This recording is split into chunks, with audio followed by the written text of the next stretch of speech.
In 2045, the world was not as my grandparents remembered it. The oceans had swallowed entire cities, and what remained of Florida had turned into a chain of artificial islands connected by rickety bridges and ferries.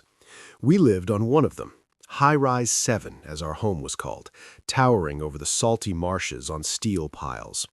I, Alex Rain, had just turned 18, and my life seemed stable as much as possible in a world where storms came weekly and fresh water was more expensive than gold. My parents, Emma and David Rain, were typical survivors. Mom worked in a water desalination lab, her hands always smelling of salt and chemicals. Dad repaired solar panels, climbing rooftops under the scorching sun that burned skin even through clouds. They rarely spoke of the past, about the time before the rise, as they called it. But lately, I noticed tension, whispers behind closed doors, sudden pauses in conversations when I entered the room. One evening, during dinner, synthetic fish from algae and vegetables from the hydroponic farm, I couldn't hold back. "What are you hiding from me?" I asked, pushing my plate away. The wind howled outside the window, shaking the shutters, and distant thunder heralded another hurricane. Mom froze, fork halfway to her mouth. Dad looked at her, his eyes, the color of a darkened sky, narrowed. "What are you talking about, son?" he said calmly, but steel threaded through his voice. "I heard you yesterday. You were arguing about some secret. What if Alex finds out? It will destroy everything. What does that mean?" They exchanged glances. Mom sighed, placing her hand on mine. Her skin was dry, cracked from work. "It's nothing, dear. Just adult matters. Finances, you know? The world is changing and we have to adapt." But I didn't believe it. That night, lying in my room, listening to the waves lapping against the piles, I decided to figure it out. Family was all I had in this flooded world. If there's a secret, it's mine by right. The next day, the storm hit with force. The wind roared like a wounded beast, and the rain lashed against the windows as if trying to break inside. The electricity went out, and we lit emergency lamps powered by solar batteries. While my parents argued about repairing the generator, I slipped into their office, a small room cluttered with maps of the old world and tools. I knew there was a safe there, old, rusty, hidden behind a shelf of books on climatology. My parents thought I didn't know the code, Mom's birthday, 2015-07-22, but I had peeked once. With trembling hands, I entered the numbers. Click, and the door opened. Inside lay documents, yellowed with age, old contracts, bank statements, and a photo, Grandpa, whom I never knew, standing by an oil rig, smiling at the camera. Rain Energy Corp., read the inscription. My ancestors owned an oil company? In a world where fossil fuels had been banned decades ago? My heart pounded. I flipped further. Letters from environmentalists accusing Grandpa of lobbying against green laws. "Your actions are accelerating sea level rise," screamed one report. And then bank transfers, millions hidden in offshore accounts. Were my parents receiving dividends? They lived modestly, but this explained why we always had food, even in famine years. Suddenly, footsteps. I slammed the safe shut and hid behind the curtain. Dad entered, muttering, "He can't find out. It would destroy his trust." He grabbed some file and left. I slipped out, my thoughts swirling. The secret? Dirty money from climate destruction?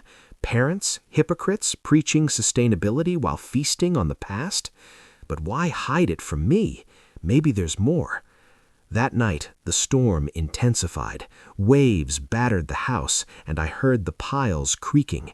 In the darkness, I imagined the ocean swallowing us as punishment for our ancestors' sins.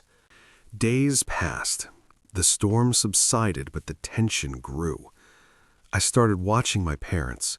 Mom went to work more often, returning with tired eyes. Dad locked himself in the garage, tinkering with something secret. I overheard a conversation on the communicator. "We have to tell him. He's already an adult. What if the corporations find us?" Corporations? Maybe the secret isn't just about the money.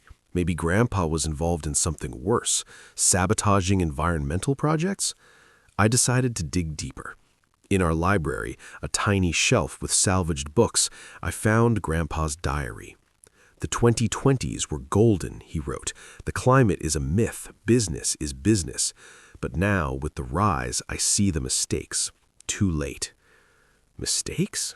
I Googled rain energy on our limited internet. The network was unreliable due to solar flares. I found articles. The company lobbied against the Paris Agreement extensions, funded deniers. Because of them, delays in transitioning to renewables led to extra meters of sea level rise.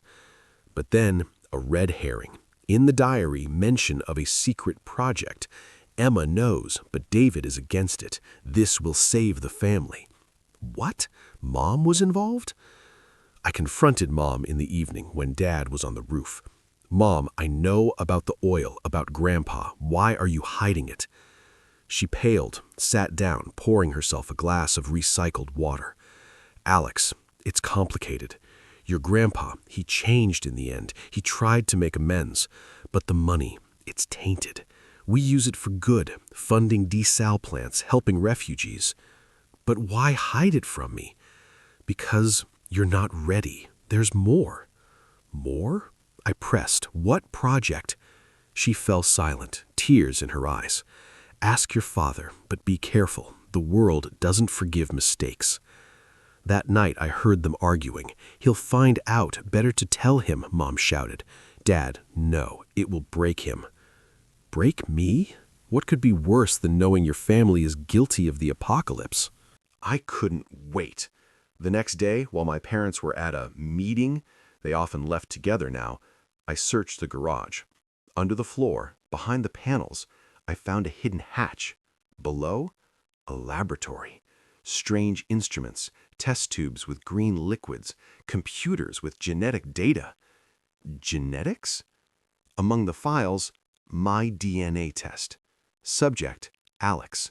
Modification, enhanced adaptation to heat, salt water, low oxygen. What? An experiment? The door opened. My parents stood there, faces in shock. Alex, wait, Dad shouted.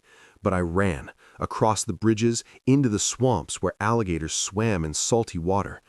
The storm was approaching again, the sky darkening. They caught up to me at the edge of the island. Listen, Mom pleaded. Dad grabbed me. The secret, it's not about the oil. That was a decoy to distract. Your grandpa, he saw the end. He founded the Legacy Project, genetic modification so humanity could survive in the new world. I am modified? I whispered, the wind whipping my face. Mom nodded. Yes, but not only that. You are not our biological son. We took you from the clinic where Grandpa experimented. You are a prototype, the perfect survivor. But this isn't the end. I felt there was more. Why hide it? Dad sighed. Because the project failed. The modifications cause degradation. Many children died. We hid it to protect you from the truth and from the hunters. Corporations want your DNA to create an army for colonizing flooded lands. Shock. But wait, was this another misdirection? We returned home as the storm broke. Waves battered the piles. The house shook. In the laboratory, they showed evidence. Grandpa's video explaining the project. For the future, he said. But as they spoke, I noticed an inconsistency. In the files, my birth date, 2027, but my parents married in 2030, and the DNA didn't match theirs. You're lying, I said. I'm not a prototype. What's the truth? Mom cried. Dad broke down. All right, the true secret. Your grandpa wasn't a denier. He was an undercover activist. Rain Energy was a fake to infiltrate oil cartels. He sabotaged them from within, but the price was high. Then why the modifications? No modifications. That was a red herring to protect you. My heart froze. From what? Mom whispered. You are Grandpa's son, but not from Grandma, from a lover, a climate refugee from Bangladesh, a drowned country. Grandpa hid you to protect from the scandal that would ruin his activist reputation. We adopted you after his death. But that didn't shock me. I expected more. Dad continued, but the truth is deeper. Your biological father isn't Grandpa. Grandpa killed him, the real head of the oil company, and assumed his identity. He lived a double life to destroy the system from inside. We hid it because if they find out, you'll be executed as the heir of a terrorist.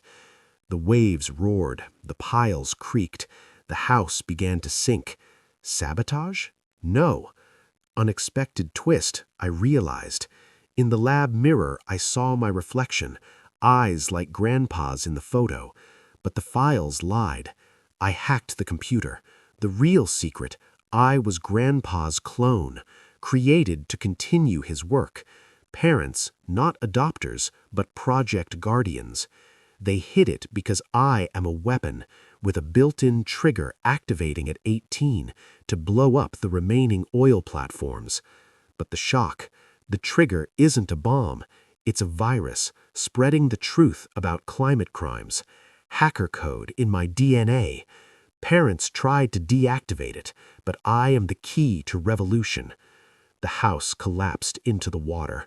Sinking, I activated. The world will know the truth. Families like mine are guilty, but redemption in revelation. The end came in salty waves, but with a punch.